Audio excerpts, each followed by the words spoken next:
شاعرنا أنا جوا عاقلها باش الرئيس السحاقة قبل كأوضل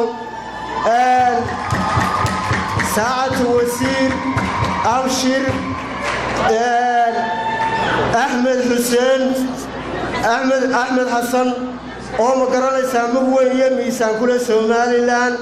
cid waliba garanayso wasiir hore ahaan jiray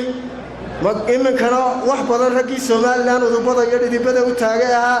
nasiib waxa uu yeeshay inuu iska sharaxo xisbiga cadaaladda iyo daryeelka ee ucid maanta wuxuu ka sharaxay yahay gobolka Awdal Somaliland nimaduna waxa weeye ninka Awdal jooga inuu sanaag iska sharaxo ka sanaag joogaana sayna iska sharaxo sida daraadeed aad iyo aad baan idinku soo dhaweynayaa waxaan ku wareejinayaa xildhibaanka salaamu calaykum waraxmatullaahi wabarakaatu anigu maanta waxaan goostay inaan iska sharxo gobolka Awdal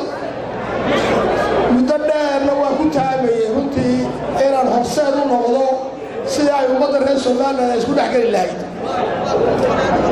muddo dheer baan himladaa waday maanta uu ilaahay ii xaqiijiyey waxaa la doonayaa ummaddeena waa ummad sugida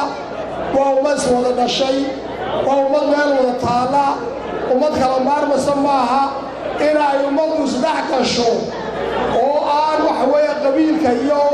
jiribnimada iyo reernimada ka baxano marka dambe ayaa laga maarmaana taasaan horumad u ahay waxaan doonaynaa inay ummaddeena isdhex gasho oo waxa weeye nin kastoo reer Somalilandiiba meeshuu doono uu iska sharxi karo oo ka soo bixi karo ayaa laga maarmaana in badan baan ka fikirayay waxa weeyaan in ummaddan